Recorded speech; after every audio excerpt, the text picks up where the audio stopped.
Have you had a hard time making friends lately? I know I have. As an adult, it is so hard for me to make a new friend. Hey, I'm Selena Faye, your midlife guru, coach, best friend, whatever you want to call me. I'm here to talk all things midlife, and today I want to talk about adult friendships. That is almost kind of scary to say, adult friendships, and I'm not talking about romantic relationships. Of course, you can apply this stuff to a romantic relationship. You can apply it to the relationship you have with your adult children or other family members, co-workers, and today my focus is really more on friendships. So I know as a kid, I didn't make a lot of friends. Let me rephrase that. I wasn't really great about making friends because I was so shy. I was so worried about what everybody was gonna think of whatever I said or how they were gonna react. And I didn't wanna sound stupid and I didn't wanna sound cocky. And so I struggled. I'm not the type of person that can go into a party or a gathering and just carry on a conversation with anybody because that just freaks me out to the bone. Like, that is not anything that I have any interest in. And I know there's some people out there that they never meet a stranger. They can talk to anybody, but I'm that girl that's over in the corner hiding, not wanting to talk or say anything.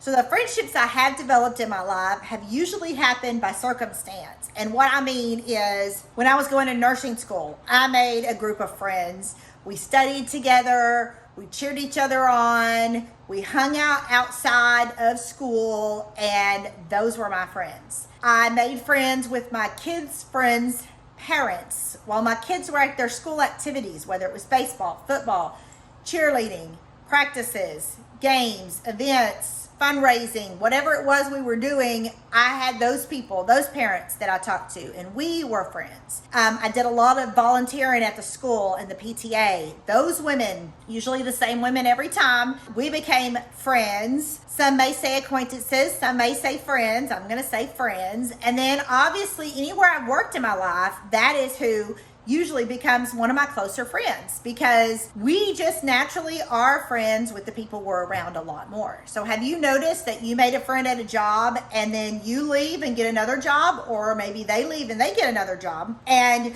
you're both like, I want to stay friends. Like, you are so awesome. We connect on such a high level and I want to stay friends, but they go their way with their life and you go your way with your life. And even though you've tried, and that friendship might dwindle away to not much. Now with social media, it does help us to stay in contact with our friends. Friends that I had back in high school, I can see what they're doing in their lives and I see what's going on and they can see inside mine. And so I feel like I still have that little bit of connection to them. And you may feel the same way. You may interact with each other a lot more or you may not, but there's still that connection, that little bit of friendship. And as we get older, we don't need the same type of friendships that we had in our younger years. You know, in your younger years, you know, I think about, especially when my kids were teenagers and things like that, like their friendship was their life. You know, I have to talk to my friend. I have to do things with my friend. You know, even speaking of that with my kids, they didn't want to get their driver's license. Like, whose other kids were that way? Like, I had to force my son to not be able to hang out with his friends and not be able to play video games until he got his driver's license. Like, I needed that boy driving so he could help me out with his sisters and stuff. But he didn't care about that. My girls didn't care about getting their driver's license right away either. They were 18 when they got their driver's license because I finally was like, you're getting your dang driver's license. You know, like when I was 16, I couldn't wait to get my driver's license. But it was also a different time in life. Lots of people don't have driver's license now. Did you know that? And there have been lots of studies and stuff done on that. And it's because of the social media interaction that we have with people nowadays. We still feel that connection. The kids, like where I grew up, it was long distance for me to call my friends. So literally the only time I saw my friends was at school or if we drove to each other's homes. So that's why you wanted your driver's license. Plus, you want to get away from your parents. But aside from that, my kids saw their friends at school. It wasn't long distance to call them. You just get on social media. You play a video game with one another. Society has changed. The times that we need our friends is not as much. I still have friends from high school. We may talk every once in a blue moon, but I'm able to have that connection because of social media. But also I have learned that over the years, my friendships come and go based on what I need in my life at that time. And that doesn't mean anything against the friend or the person, but you really need to sit and evaluate, is that friendship serving me? Because not all friendships are meant to last forever and ever and ever, just like every relationship, whether it's romantic or not, is not meant to last forever. People come in and out of our lives based on all kinds of things. And if you can go back and look, a lot of times those people came into your life at a time you really needed that specific person in your life. That specific person that was going to make a difference in your life. So take a look at your friendships and see if they're serving you or not. Check out my other video where I go into more depth of why you want to find out if your friendships are serving you and how they can serve you. But today I want to talk more on making new friends. How do you make new friends as an adult? It's hard. It's hard because we are so busy in our own lives and everybody else is just as busy in their life. So it's hard to make friends. So here's some ways you can do it. I've already been talking about technology and I'm going to keep talking about technology because it can be scary as heck, but it can be amazing also. And a lot of it's your mindset. If you go into it hating technology, well, you're going to hate the whole experience because you've already told your mind, you've already made up your mind, you're going to hate it. But if you go into it open-minded, like this could open so many doors for me. I could learn so much. I could meet so many people. I could maybe even make an impact. Then you're going to go in there with your mind made up to have a more positive experience. Facebook has groups. If you aren't in a Facebook group or you've never heard of Facebook groups, let me tell you, there's this little search bar that says groups somewhere. I think it's at the bottom, something like that. And you can just type in anything and you can literally find a group for just about everything. There's groups on people that can calculate the Rubik's Cube within minutes. There's groups on people that like lamps. There's groups on people that find weird things at thrift stores. There's groups on people for every sport out there possible. If there is something you're interested in, there is a group for it. Different ages, different races, different cultures, recipes, reading books, I mean, all kinds of things. So if there's nothing in your area, if you're a shy person, if you like to be at home or home is just more convenient online, find a Facebook group. Join a couple of Facebook groups. Doesn't mean you're going to find your next friend in the Facebook group. What I'm saying is put yourself out there a little bit. Explore your options. A lot of times we can make friends with people that have the same interest as us. So if I like knitting and I find a Facebook group of other women that knit, it doesn't mean that tomorrow I'm going to find my next BFF. No, it means I'm going to be in this Facebook group. I'm going to watch it. What kind of posts are people posting? What kind of engagement are they getting? I don't want negativity in my life. Think about your boundaries. Think about what you're willing to put up with and what you want and don't want in your life. And if you don't know, you need to check out the Journey to Finding Yourself, links down below. Aside from that, what do you want in your life? I don't want negativity. So if I join a group and people are making comments on someone's post and they're all negative, I'm out of there. Delete that person. They don't know whether you're in the group or not, okay? So don't even worry about whether you're going to hurt somebody's feelings by leaving the group, because you're not. You got to do you. Right now in the U.S., there's the presidential elections going on. There's major things happen. And well, you know what? When I get on my social media, I am so excited because I don't see all these people saying bad stuff about either party or whatever, because you know what? I don't stay friends with those people. I take them off my social media. I see people that are, happy about life.